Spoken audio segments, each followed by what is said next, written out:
However, I know you mentioned you wanted to talk about the other quarterback, the Chargers quarterback, a little bit. Yeah, I mean, I think somebody that most people were unsure where he was rostered at probably in this offseason finally got to shine a little bit. And although he's not going to compete with Justin Herbert in the slightest, I think Trey Lance had himself a pretty good game, things considered. I believe he finished with 120 yards and about 2 touchdowns, I believe it was.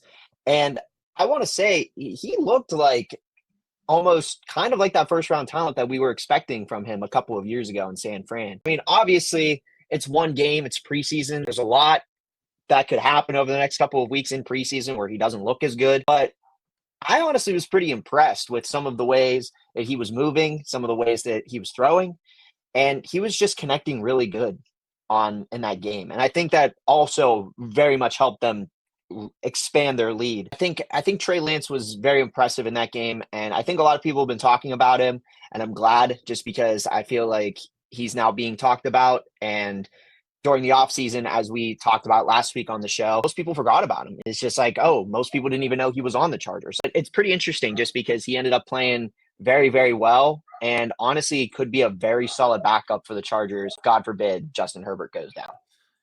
Yeah, and something I want to clarify, because I think a lot of people will hear this and say, well, yeah, Trey Lance, but he was going up against third stringers. He was going up against backups. It wasn't, for me, it wasn't so much the stats that Trey Lance was putting up. It was how confident he looked in the pocket throwing the ball.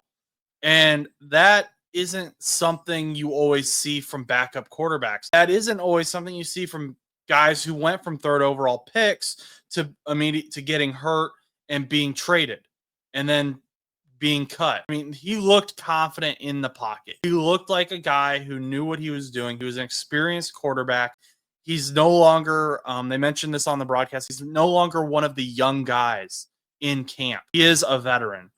And whether we've seen him on TV, whether we've seen him with the firsts, that doesn't really have much to do with it. The fact is, a lot of these young guys that are coming into the league are going to look to Trey Lance because he's been around for a while. He's been in these training camps. He's been in multiple different organizations. He's been in multiple organizations under good coaches, guys who have been around for a while.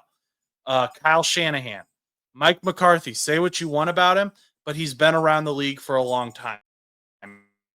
He knows how the game works. And now he's with Jim Harbaugh. So it's a good guy to have in your locker room who has that sort of experience. And I just thought Trey Lance, he looked confident. He knew where he was throwing the ball. I thought his accuracy and form was a lot better than what we saw in San Francisco. But I think if Trey Lance can continue that, what we saw against the Detroit Lions, he has a very strong argument to be the QB2 in Los Angeles. And I liked that after the first half. But I did want to add one more thing with Trey Lance. Even if the Chargers do end up going with Heineke, and also disclaimer, my dog is going absolutely berserk upstairs. Maybe somebody's soliciting. But regardless, I think another thing that needs to be put out there with Trey Lance too is even if he doesn't get the starting position, there's a good chance that he's not going to be on like the block long. So like if they're like putting him on the trading block or they put him on practice squad or whatever, he's not going to be on the Chargers for that long or going to be in the news for that long because he's going to end up on a different team. I honestly think that team would probably end up being somebody like the Saints who could like kind of invest in him because like the Saints really are struggling in that position. I mean, if I was the Saints and the Chargers are like, well, we're not going to go with Lance because we already signed, Heineke, and we're going to keep with the contract, which I don't know if they would, but let's say they do, and they have him back up, Herbert. I mean, they could really get something, I mean, Chargers could go make a deal, get a 5th, 6th round pick, probably 6th, I imagine, and send Trey Lance over there, and the Saints could really win out in that. Because Trey Lance, remember, is a former first-round pick. Trey Lance never really had the chance to be on to begin with. He kind of it got hurt, and then they just said, yeah, you're done, buddy. He's still young, too. Right, and you he's have only time 25. to develop him. But yeah, he's been in the league since 2021, that Trevor Lawrence class. But and Justin Fields class, but he's young. He's only 25.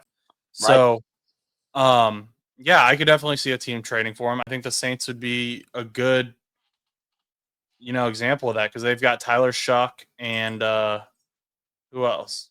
They've got You're looking at slim pickings over there. I yeah. mean, I'm very interested to see how the Saints look this year, but I don't expect them to run with just those two guys. I'm expecting sometime by the end of preseason them to have somebody else in their quarterback. Whether it is, we've talked about it before the show, whether it's somebody like any one of the 8 million quarterbacks that Cleveland has or somebody like Trey Lance.